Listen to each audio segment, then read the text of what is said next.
नमस्कार दोस्तों, बहुत बहुत स्वागत है एग्जाम गुरु जी की क्लासेस में। और जैसा कि इस क्लास में हम बात करने वाले हैं राष्ट्रीय खेल रत्न पुरस्कारों की। राष्ट्रीय खेल रत्न पुरस्कार भारत सरकार के द्वारा दिए जाते हैं। ये प्रत्येक वर्ष दिए जाने वाला पुरस्कार है और माननीय राष्ट्रपति के द्वारा हमारे देश के जो महत्वपूर्ण खिलाड़ी होते हैं, जो बहुत ही मेहनत करते हैं, देश का नाम गौरवान्वित करते हैं, अंतरराष्ट्रीय स्तर पर हमारे देश की एक पहचान बनाते हैं, उन खिलाड़ियों को हमारे देश के राष्ट्रपति के द्वारा उनको बाकायदे राष्ट्रपति भवन में सम्मानित किया जाता है। अपने आप में राष्ट्रपति भवन के अंदर जाना, अशोका हॉल में जाना ही अपने आप में एक बहुत बड़े सम्मान की बात होती है। और वहां पे जब राष्ट्रपति हमारे देश के पुरस्कृत करते हैं, सम्मानित करते हैं, जब इस छाती पे मेडल लगाते हैं ना, तो उससे बड़ा सम्मान हमारे अपने लिए जीवन में कुछ भी नहीं होता। तो उन्हीं सम्मानों में आज हम बात करेंगे। मध्य प्रदेश के भी 2 खिलाड़ियों को सम्मानित किया जाने वाला है। 17 तारीख की जो हमारी होगी, जनवरी होगी, उस दिन उनको सम्मानित किया जाएगा। आगे की तरफ बढ़ेंगे उससे पहले आपको जानकारी देंगे कि यदि आप एमपीपीएससी प्री 2025 को लेकर के टारगेट कर रहे हैं तो आप सभी के लिए एग्जाम गुरुजी में चल रहा है ऑफर। और ऑफर क्या है? ऑफर ये है कि हमारे यहाँ हिंदी मीडियम नोट्स और इंग्लिश मीडियम नोट्स दोनों उपलब्ध है। हिंदी मीडियम आपको 997 में, इंग्लिश मीडियम 1196 रुपए में है, जिसके साथ आपको एग्जाम गुरुजी की 80 टेस्ट यानी 80 टेस्ट वाली टेस्ट सीरीज फ्री मिलती है। यानी ये नोट्स आपको जाकर के लगभग 500-600 रुपए के पड़ रहे हैं। इतने में 10 यूनिट के नोट्स कैसे आपके घर पहुंचाए जा रहे हैं ये आप सोच सकते हो। साथ ही 299 की टेस्ट सीरीज 80 टेस्ट, जिसमें अभी हाल फिलहाल 2000 के ऊपर बच्चों का रजिस्ट्रेशन हो चुका है, ये आपको इसमें फ्री मिलती है। अब इसके टेस्ट डिस्कशन और कुछ चीजें हम जल्दी इस पे शुरू करेंगे ऐप पे, तो आप उसको देख पाएंगे। तो आप नीचे दिए गए नंबर से इसको परचेज कर सकते हैं। परचेज आप डायरेक्ट ऐप से भी कर सकते हैं। नंबर पे यदि कोई जानकारी चाहिए हो तो आपको मिल जाएगी। शुरुआत करेंगे सबसे पहले किसकी? मेजर ध्यानचंद खेल रत्न पुरस्कार की। देश में दिया जाने वाला सबसे महत्वपूर्ण और सबसे बड़ा पुरस्कार है ये। देखिए, भारत में ये किसी भी खिलाड़ी को दिया जाने वाला, पहले राजीव गांधी खेल रत्न पुरस्कार नाम था, बाद में इसका मेजर ध्यानचंद रत्न पुरस्कार कर दिया गया। कब? 2021 में। कभी भी पूछा जाए तो इसको ध्यान में रखना, 2021 में इसका नाम बदला गया है, ठीक है। और सर्वोच्च खेल रत्न पुरस्कार है। शुरुआत इसकी 91-92 में की गई थी और इससे सम्मानित होने वाले हमारे देश के पहले सबसे महान खिलाड़ी शतरंज के क्षेत्र में कौन थे? विश्वनाथन आनंद थे, जिनको ये पुरस्कार दिया गया था। इन्हीं का अभी हमारे अगले खिलाड़ी भी तैयार हो रहे हैं जो इनकी जगह लेंगे, ठीक है। और बहुत सारे चेस खिलाड़ी हमारे देश से अब इस समय तैयार हो रहे हैं। उस समय पे विश्वनाथन आनंद अकेले एक बहुत ही प्रसिद्ध खिलाड़ी थे। बात करी जाए इसके बाद, अभिनव बिंद्रा हैं, जिन्होंने बीजिंग 2008 में ओलंपिक में भारत के लिए पहला व्यक्तिगत स्वर्ण पदक जीता था और सबसे कम उम्र के ये खिलाड़ी थे जिन्हें ये खेल रत्न पुरस्कार से क्या किया गया था? सम्मानित किया गया था। जब उन्हें यह सम्मान दिया गया था तब वो मात्र 18 साल के थे। कितनी बड़ी बात होती है 18 साल की उम्र में खेल के क्षेत्र में वहां पर जाकर के सम्मानित होना, ठीक है। लेकिन इस वर्ष जो दिया जा रहा है ये पुरस्कार 4 लोगों को दिया जा रहा है। 1994 और 1995 में यदि आपने थोड़ा बहुत किसी को ध्यान में होगा तो कर्णम मल्लेश्वरी, ठीक है, और वेट लिफ्टिंग में खेल रत्न पुरस्कार पाई थी, ओलंपिक मेडल में पहुंची थी और ये पुरस्कार जीतने वाली भारत की पहली महिला खिलाड़ी थी। कर्णम मल्लेश्वरी, जिन्होंने ओलंपिक देखा होगा उनका चेहरा याद होगा। इस वर्ष 4 लोगों को ये पुरस्कार दिया गया है। श्री गुकेश डी को, अभी हाल ही में आपने उनकी तस्वीरें देखी होंगी, उनके संघर्षों की कहानियां सुनी होंगी। इसके बाद हरमनप्रीत सिंह का, हमारे देश के हॉकी के सरपंच कहे जाते हैं, श्री प्रवीण कुमार को दिया गया। प्रवीण कुमार उत्तर प्रदेश के रहने वाले हैं और पहले खिलाड़ी हमारे देश के जिन्होंने जूडो में ये प्रदर्शन किया है, क्या कहते हैं, उसमें ऊंची कूद में इन्होंने जीता है, उत्तर प्रदेश के रहने वाले हैं। और मनु भाकर, ये चारों खिलाड़ी इस वास्तव में इस पुरस्कार के सबसे ज्यादा दावेदार थे, क्योंकि इनकी कहानी और इनके संघर्षों की कहानी हमने सभी ने पढ़ी है। तो इनके बारे में थोड़ी सी डिटेल देख लेते हैं, क्योंकि पेपर में कई बार आपसे क्या होता है, डायरेक्ट क्वेश्चन न पूछ करके क्या पूछ लिया जाता है, उस खिलाड़ी के बारे में बात कर लिया। तो देखिए, बात करेंगे गुकेश डी की। गुकेश डी का पूरा नाम क्या है? इनका पूरा नाम जो है डुम्मा राजू मुकेश है, ठीक। ये है गुकेश डी। 7 वर्ष की उम्र से चेस खेलने लगे थे और इनके पिता का इसमें काफी सहयोग रहा है और इनका जीवन पूरा चेस में गुजरा। जैसे एक तरह से आप कह सकते हो कि सचिन तेंदुलकर है चेस के। जैसे सचिन ने पढ़ाई लिखाई छोड़ करके केवल क्रिकेट खेला, वैसे गुकेश ने भी क्या किया, इन्होंने भी लगातार केवल चेस को ही अपना जीवन मान लिया और उसका फल उनको आज ये मिला कि सबसे कम उम्र के, मतलब जीतने वाले 18 वर्ष की उम्र में खिताब जीतने वाले दुनिया के पहले खिलाड़ी बन गए हैं। सबसे कम उम्र में चेस को जीतने वाले, ठीक है, विश्व चैंपियनशिप जीतने वाले। इससे पहले कौन था? इससे पहले गैरी कस्परोव थे, जिन्होंने विश्वनाथन आनंद के साथ भी खेला था। ठीक है, इनका नाम अपने आप में बहुत बड़ा। 1985 में थे ये, जो 22 ईयर की एज में इन्होंने ये खिताब जीता था विश्व चैंपियनशिप का। और गुकेश डी ने उनका भी रिकॉर्ड तोड़ के 18 वर्ष की उम्र में ये खिताब जीता। 2006 के जन्मे हैं, चेन्नई के रहने वाले हैं। आपसे पेपर में पूछा जा सकता है, या तो गैरी कैस्परोव का पूछेगा, सबसे कम उम्र के खिलाड़ी रहे, या तो इनके बारे में आपसे पूछा जाएगा इन्होंने किसको हराया था। तो ये याद रखना कि इन्होंने चीन के बिंग लिरेन को हराया था। और ये पहली बार था कि दो चैंपियन आमने सामने फंस गए थे, दोनों के दोनों चैंपियन थे। तो बहुत सारी राशि का इनको नुकसान भी हुआ है इसके कारण। और 18 वर्ष की उम्र में जीते हैं। कहाँ के रहने वाले हैं पूछा जाएगा, तो याद रखना ये चेन्नई के रहने वाले हैं। ठीक, इसके बाद बात करेंगे हम किसकी, बात करेंगे हरमनप्रीत सिंह की। हरमनप्रीत सिंह कौन, आप इनको चेहरा देख चुके होंगे। इनको कहा जाता, उपनाम आपसे कई बार पेपर में पूछ लिया जाता है। अब मुझे ऐसा लगता है यार ये बहुत अच्छा उपनाम है, पूछा जा सकता है, क्योंकि प्रधानमंत्री ने भी जब ये खेल में जीते थे ना हॉकी में, तो सरपंच करके ही बुलाया था। तो याद रखना इनको सरपंच के उपनाम से बुलाया जाता है। सभी खिलाड़ी इनको बहुत प्यार से सरपंच बोलते हैं। ठीक है, ये सरपंच नहीं है, हॉकी के सरपंच कहे जाते हैं।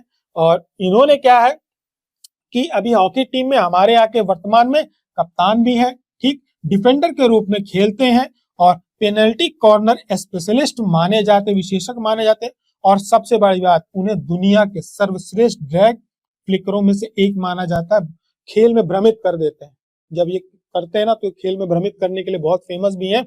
और इन्हें हमारे देश में आधुनिक भारत के लिए सबसे अधिक अंतरराष्ट्रीय गोल किए हुए हैं। 2024 के जो पेरिस ओलंपिक हुआ था उसमें कांस्य पदक जीतने के लिए इन्होंने नेतृत्व किया था। ओलंपिक में उनका लगातार प्रदर्शन बहुत अच्छा था। 2022 के एशियाई खेलों में भी हमारे देश की जो टीम स्वर्ण पदक जीती थी वो इन्हीं की कप्तानी में जीती थी। और इन्हें FIIH के द्वारा प्लेयर ऑफ द ईयर का अवार्ड से भी क्या किया गया है, सम्मानित किया गया है। तो हॉकी के सरपंच हरमनप्रीत सिंह को इस वर्ष का मेजर खेल रत्न पुरस्कार से सम्मानित किया जाता है। तीसरे खिलाड़ी हैं कौन, प्रवीण कुमार। प्रवीण कुमार ने 2024 के पेरिस ओलंपिक में पुरुषों की ऊंची कूद T64, जिनका निचला T64 का मतलब क्या होता है, जिनका कमर का जो निचले का हिस्सा होता है वो दिव्यांग होता है, यानी सबसे कठिन खेल माना जाता है। अब आप कल्पना कर सकते हो जिस व्यक्ति के कमर के नीचे का हिस्सा पूर्णतः दिव्यांग होगा तो वो किस प्रकार से उस खेल तक वहां तक पहुंचता है। तो T64 ऐसे खिलाड़ियों को कहा जाता है। तो उस खेल में प्रवीण कुमार ने ये पहला पदक नहीं जीता है, इसके पहले भी पदक जीता है था इन्होंने ओलंपिक में, लेकिन इन्हें उससे संतुष्टि नहीं थी और इन्होंने कहा था, ये आज भी उनकी एक क्लिप रन होती है, इन्होंने ओलंपिक में जाने से पहले कहा था कि मुझे गोल्ड ही चाहिए, और ये गोल्ड ही लेकर के आए। 2021 के टोक्यो पैरालंपिक में इन्होंने रजत पदक जीता था। ठीक, और तब इन्हें अर्जुन अवार्ड से सम्मानित किया गया था। 2024 के पैरा ओलंपिक में इन्होंने स्वर्ण पदक जीता है। साथ ही केवल जीता नहीं है, एशियाई रिकॉर्ड भी बनाया है।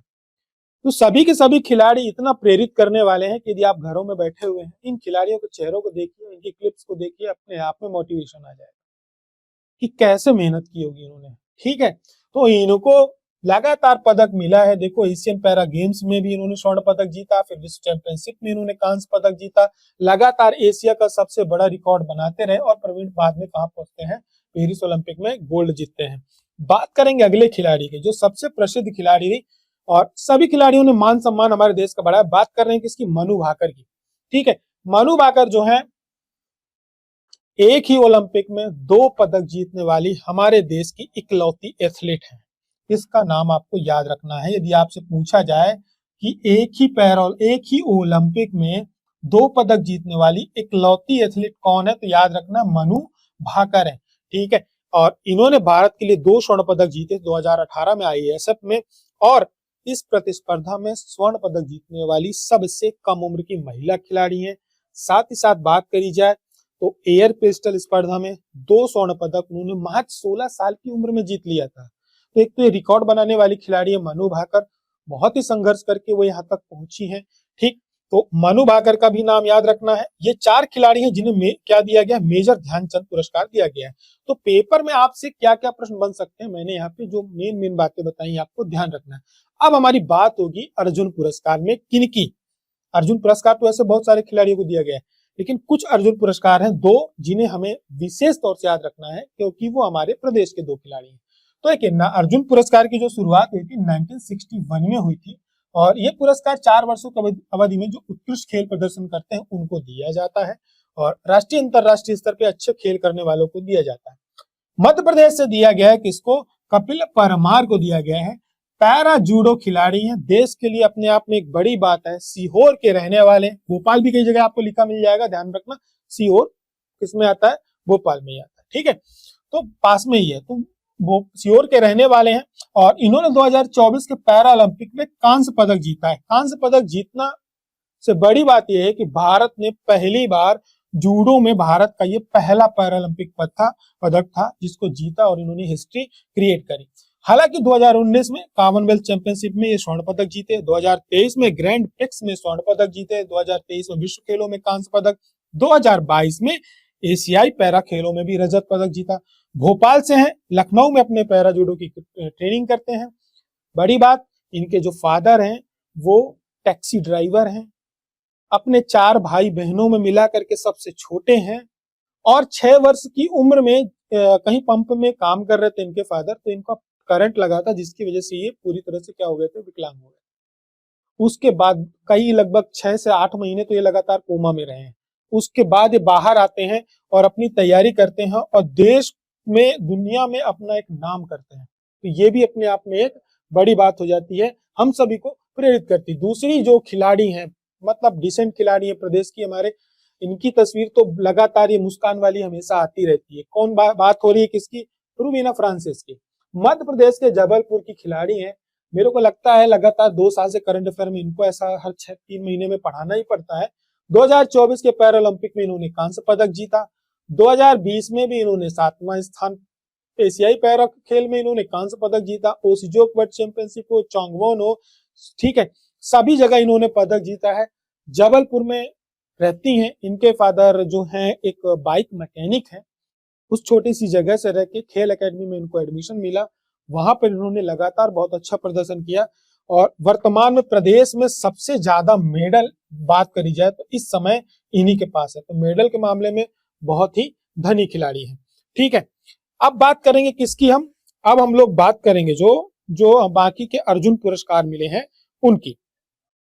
देखिए, अर्जुन पुरस्कार जो इस वर्ष दिया गया कई खिलाड़ियों को, इनमें से सबसे पहले तो याद रखना श्रुति ज्योति आराजी हैं, जिनको एथलीट में मिला है, अन्नू रानी को मिला है, नीतू को, स्वीटी को। इनमें से कुछ खिलाड़ी ऐसे हैं जो बहुत ज्यादा फेमस रहे, उनके बारे में आपको बता दूंगा तो आप ध्यान में रखेंगे, ठीक है। मध्य प्रदेश के 2 खिलाड़ी हैं जिनको दिया गया विशेष तौर से। देखिए, आपको इसमें जो नाम याद रखना है, इसमें पैरा एथलीट खिलाड़ियों को जरूर ध्यान में रखना। इनमें से एक खिलाड़ी ऐसे जो बहुत फेमस हुए थे, वो कौन था? नवदीप थे, ठीक है। ये नवदीप का आपने नाम सुना होगा, डिस्कस थ्रो में था इन्होंने, नहीं भाला में था, सॉरी डिस्कस में नहीं था, भाला में था, भाला फेंक में था और फेमस हो गए थे, अपनी क्लिप के कारण फेमस हो गए थे। और बाद में प्रधानमंत्री ने भी इनको क्या किया था? थोड़ा सा परेशान किया था, ठीक है। और ऐसा नहीं परेशान किया था, हंसी मजाक चला था उनका, तो ये बहुत फेमस हो गए थे। और इसके अलावा नित्या सुमिति है, सिवान है, इनको मिला है। कपिल परमार अपने मध्य प्रदेश के हैं, मोना अग्रवाल है। तो लगभग 32 खिलाड़ियों को क्या दिया गया है इस वर्ष? अर्जुन पुरस्कार दिया गया। इसके अलावा अर्जुन पुरस्कार जो आजीवन खेल रत्न पुरस्कार दिया जाता है, सुच्चा सिंह को एथलेटिक्स में दिया गया है, मुरलीकांत राजाराम पेटकर को दिया गया है। और द्रोणाचार्य पुरस्कार अपने जो खिलाड़ी होते हैं उनके गुरुओं के लिए मिलने वाला सबसे बड़ा सम्मान होता है। सुभाष राणा को दिया गया है पैरा निशानेबाजी में, श्रुति दीपाली देशपांडे को निशानेबाजी में और संदीप सांगवान को हॉकी के क्षेत्र में दिया गया है। एस मुरलीधरन को दिया गया है राष्ट्रीय खेल प्रोत्साहन पुरस्कार में, फिजिकल एजुकेशन ऑफ इंडिया को दिया गया है।